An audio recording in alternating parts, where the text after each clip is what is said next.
Hey everybody, what's going on? It's Randy Wolfe. Thanks for being here today. In this video, which is video 2 of our 12-part series, we're going to dive into which real estate path is the best for you. Not all real estate strategies are created equal, and choosing the wrong one for your lifestyle, your skills, and your goals can completely burn you out or, at worst, even bankrupt you. So in this video, we're going to break down the 4 most common paths that are going to be the most efficient stop. Let's dive in. So one of the reasons it's so important to determine a path, and kind of when you first start out to really stick to that path, it's going to save you a lot of time, a lot of grief. It's going to save you a lot of stress. Like, you don't want to just come into real estate investing and be all over the place. That's going to stress you out, and it's going to take you a whole lot longer to get success. You know, there's the old, I think it's like a Chinese proverb or something like, he who chases 2 rabbits catch none. Like, you have to have focus. Having a sense of direction helps you to kind of filter through opportunities, and also helps you to have more traction, or gain more traction, I should say, faster. So one of the first options that you have is flipping. Flipping houses is in essence where you find a deal, or you find typically a single family home. You're going to find that, make an offer, and you're going to get that property at a below market value. You're going to buy it at a discount. You're going to fix the property up, and then you're going to sell that property. And when you sell that property, after the sales price, when you back out all of your closing costs to acquire it and to sell it, all of the fees that it costs to borrow the money if you're borrowing hard money or have a private money lender, those sort of things, the cost to renovate the house, the holding cost, all of those things, once you back out all of those expenses from the sale of the house, hopefully there's money left over between that number and what you bought it for, and that's going to be your profit, your gross profit before taxes. And so basically you can, on average, depending on where you are in the country, you can flip a house and make anywhere from $25,000 to $50,000 per flip in most places. And so really, when you look at this option, you definitely want to understand how that understanding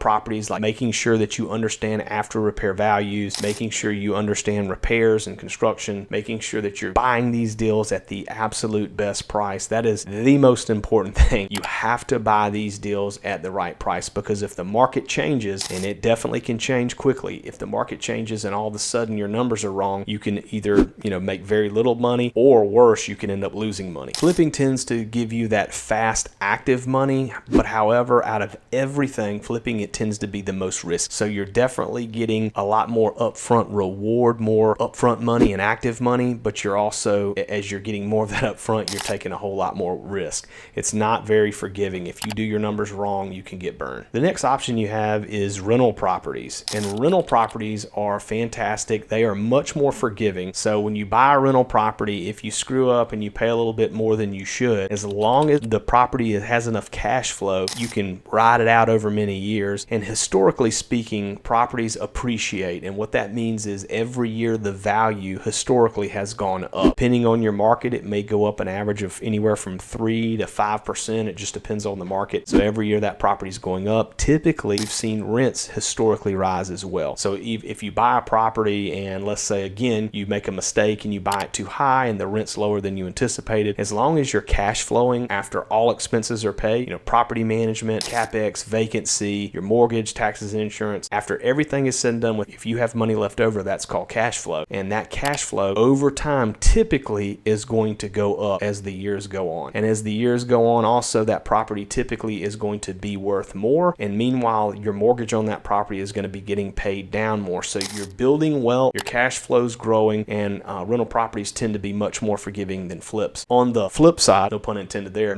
you don't make a lot of money on the front end. So this, when it comes to rental properties, this is a much longer process. You're getting a slower but more steady growth over the years. You also get some really good tax benefits. I failed to mention earlier, with flipping, there are not really tax benefits on that. You pay active income like on your ordinary income. So flipping typically is the worst tax break, whereas rental properties, you do get a better tax break. But again, you have to assess what your situation is. Are you someone that needs money like today, or are you someone that's looking to build wealth over a long period of time? If you feel like this breakdown is giving you a lot of clarity and helping you, and you feel like this is good, valuable content, be sure to like this video and also subscribe to the channel and hit the notification bell so that you can get notified on every video we put out. I'm putting out content every single week, and this video is a part of a 12 video series. And so you want to make sure you're getting notified subscribe when those other videos come out. As well, I want to remind you about our private community too. I'll put the description in the link below. If you want access to me, mentorship, you want to be a part of a great community where you're getting your deals broken down, you're getting definite time back and forth with other community members and group mentorship and that sort of thing. All right, so back to the video. So the next option you have is wholesaling. Wholesaling is a great option for those who do not have a lot of money. So if you don't have a lot of money, you don't have credit, if that's a big issue for you, wholesaling can definitely be a solution. The way that wholesaling works in essence, you find properties at a deep discount. Now remember earlier I talked about as a flipper, you have to buy the properties well below market. As a wholesaler, you've got to buy them even lower than that, because what you're going to typically do is you're going to get those contracts under, you're going to get those properties under contract to purchase, and then you're going to find an end buyer such as a flipper. Typically, a lot of times they're the ones that are going to buy your wholesale, you'll assign your wholesale contracts to, and they will step into your position as the buyer. And what you're going to do is you're going to assign that contract over to them. So you're going to get the property under contract, find an end buyer, you're going to assign that contract, that purchase agreement over to the flipper or that end buyer, and they're going to step into your shoes as the buyer. They're going to close on the property, and whenever they close on the property, you're going to get what's known as an assignment fee. So the easiest way I can break this down, again with simple math, is let's say that you get a property under contract for $100,000. You find a flipper who's willing to pay $110,000 for that property. You assign the contract to him, and at closing, you're going to get that $10,000 difference in the form of what's known as an assignment fee. Now, being a wholesaler, you have to have excellent negotiation tactics and strategies. You've got to be able to negotiate deals with the sellers. You also have to negotiate with the end buyers that you're assigning the properties to. Another thing to be familiar with is, at the time of this recording, there are a lot of states who are cracking down on wholesaling. Where I live in South Carolina, wholesaling is basically outlawed at this point. It's very difficult to wholesale in South Carolina anymore. There's like some,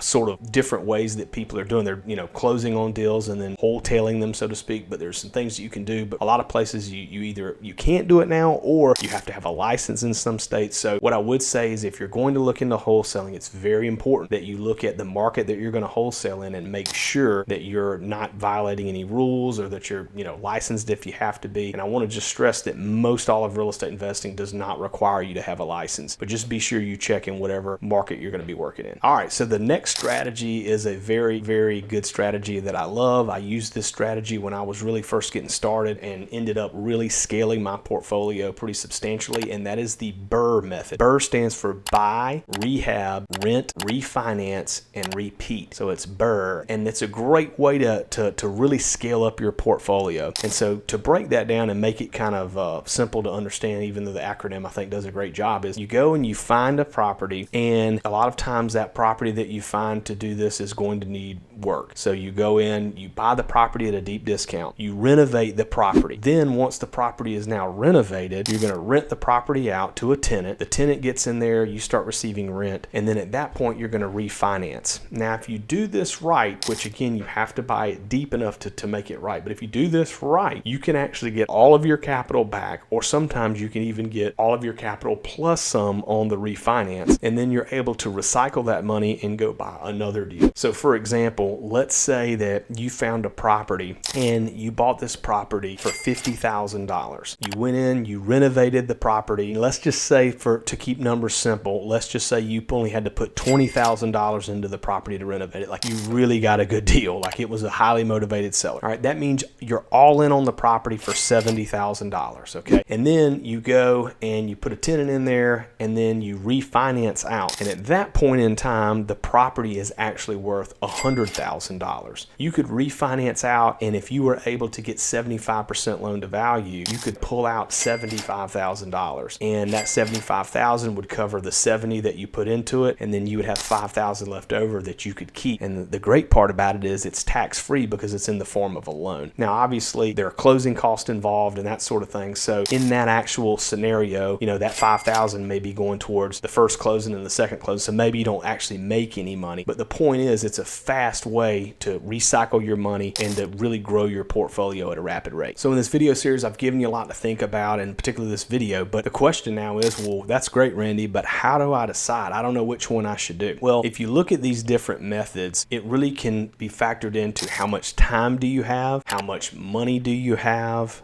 if you're thinking about as far as your personal preferences of what you enjoy, enjoy, that sort of thing. So if you are someone that does not have a lot of money, oftentimes people without a lot of money or with poor credit, a lot of times will start out with wholesaling. You do not have to start with wholesaling, and I really want to stress this. Starting with wholesaling is a misconception that it's like, oh, just getting started, I guess I have to start out wholesaling. You do not. But if you don't have a lot of money and you're getting things, you're learning the process, wholesaling can be a low risk way for you to get started. Now, I talk about this in my other videos. You want to make sure if you wholesale, you have integrity. Don't lie to people. Tell people exactly what you're doing. Explain it to them. You know, you can talk to end buyers and say, hey, I think this is a deal, but I want to have this looked at by some of my other end buyers in my network. You know, let them know, like, I'm going to send some people over there to take a look at it, whatever, but don't lie to people. Have integrity. Keep your reputation, because that's important. So you can wholesale, but you got to buy them super, super deep if you do that. If you need today money and you have some time on your hands, then flipping is a great way. You can actually go in and flip properties. That is going to be the most active way to do this. But you can make, like I said, on a flip, $25,000, $35,000, $50,000 on a flip. So that's a great way for you to replace your job if you hate your job and to get into real estate investing full time. If you don't have a lot of time, but you've got some money, let's say, you can look at rental properties. Having rental properties is a great thing that you can do while you work a W-2 job and get property management to manage them. So you can look at that. If you have some money maybe and not a lot of time and you're looking to try to scale up and build out a portfolio so that eventually you can leave your job, then utilizing the BRRRR strategy can be a great way to do that, because it gives you the ability to scale at a pretty rapid pace. What I really strongly advise is don't try to do all of them at one time, okay? Pick one and kind of go in deep with that one thing. Now, that being said, you want to get educated while you're doing and kind of understand the concepts of all of them, because if you go in to flip a property and things go wrong, you may end up deciding to keep that property as a rental, which is exactly what I did on my first one. Or if you go in for a wholesale and you've got a property under contract and you're planning on wholesaling it, but then all of a sudden you can't get an end buyer and it's a really, really good deal, well, maybe you decide to pull the trigger and flip the property. But don't try to just go do everything all at once, because it really gets kind of chaotic and it's going to stress you out and burn you out if you're just trying to do everything all at once. Kind of go deep on one thing and you're going to have more success in the beginning. I've talked about this before on my channel, but when I first started out, I was going to focus on flipping properties. That was kind of my game plan. And as I got started, my very first property, I ended up going way over budget. It was pretty much a disaster, to be honest. And I decided at that point, okay, I'm not going to be able to sell this and make much money. If I sold the property, I was looking at very minimal money for the amount of effort and time and sleepless nights that I had spent. And so I said, you know what? It's not worth it to sell this and only make a few $1,000. I'm going to look at maybe keeping it as a rental. So I ended up keeping that property as a rental. And then I actually did the BRRRR strategy without really even understanding the BRRRR at that time. But I went to the bank and I said, hey, can I refinance? Because I had this property set up with owner financing. I negotiated creative financing with the owner. So I knew that I only had 5 years to that debt had to be paid off. So I went to the bank and they said, sure. And they gave me all of my money back. And so I was like, this is amazing. I got all my money back. Like, if I could do this again and find another owner finance property, I could just keep doing this. Well, the next property I did not owner finance it. I went to the bank and I said, hey, you know, I need to buy this property and fix it up. Once I do that, will you refinance? And they were like, yeah. So I used the same bank. I bought the property. I used my own money at the time, which again, in other videos, I'll talk about how to use different loans, hard money, private money, but I used my own money. I fixed it up, which it wasn't a whole lot to do. And then I refinanced that property and got all of my capital back. So I started doing this BRRRR strategy, and it was a great way, and it allowed me to really scale up my portfolio pretty quickly. All right, so hopefully this video has helped you understand which strategy that you want to go after in your real estate investing journey. Now it's time to find out where you should invest. In video 3 of this series, I'm going to walk you through the way to choose your market on where it is that you want to invest in real estate, whether that's in your backyard or on the other side of the country. Either way, you don't want to miss it. I look forward to seeing you on that next video, and as always, thanks for watching.